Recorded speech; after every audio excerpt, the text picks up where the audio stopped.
Hello there, I'm Richard Hirstwood, the multisensory trainer, and what I want to do in this short movie is talk about communication applications using iPods and iPads. Don't forget our website, www.multi-sensory-room.co.uk. Easy if you say it quick. So, these apps, I've not used them all incredibly in depth, but I think they're really worth a look. So, here we go, communication apps. Okay, to kick us off, here's a free one. This one's called iCom. It's an iPhone app, but works alright on the iPad. And you can see there, just very, very basic picture scrolling, which actually works tremendously well.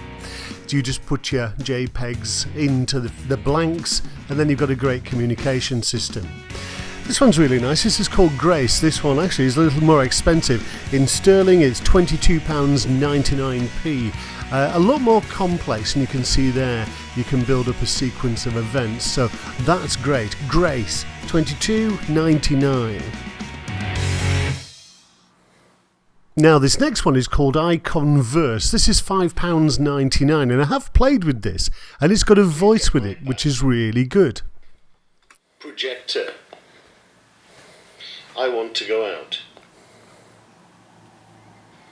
My UV kit. What I like about this is you're recording your own voice into it, so if you have a particular accent that you really want to use, you can do. Very pictorial, very easy to use. That is called iConverse.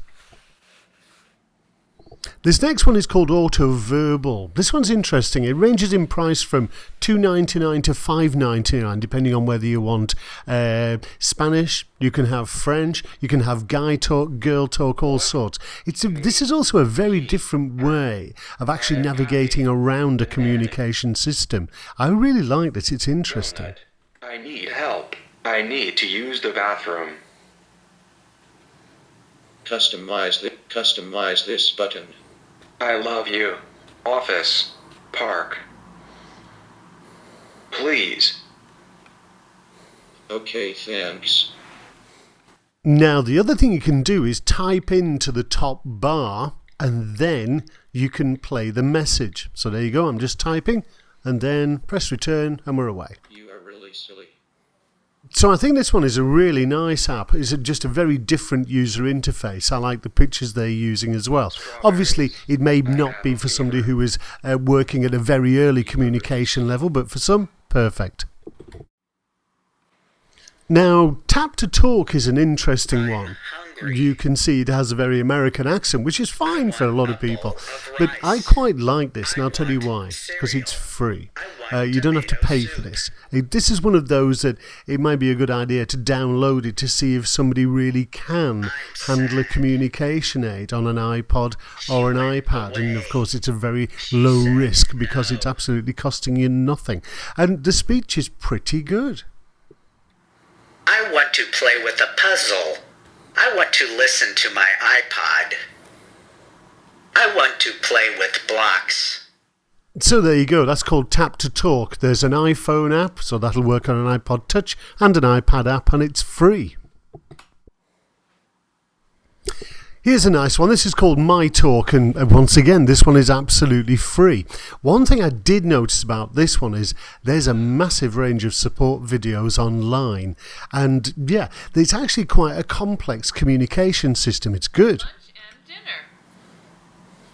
For my order, I'd like 3 soft tacos without lettuce, but I do want sour cream, and I want a small Coke, and that's for here.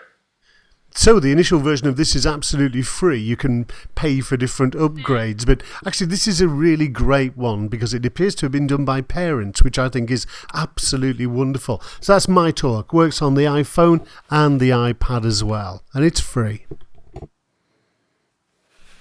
Lastly, here's another one. This is interesting. This is great for anybody who wants to learn BSL. It's a game that basically gets you learning BSL. Absolutely free. Really, really cool. What you have to do is match up the letters to the hand signs. So there you can see, I get it right, get it wrong, and you can just keep playing this game and learn BSL at the same time, which is wonderful.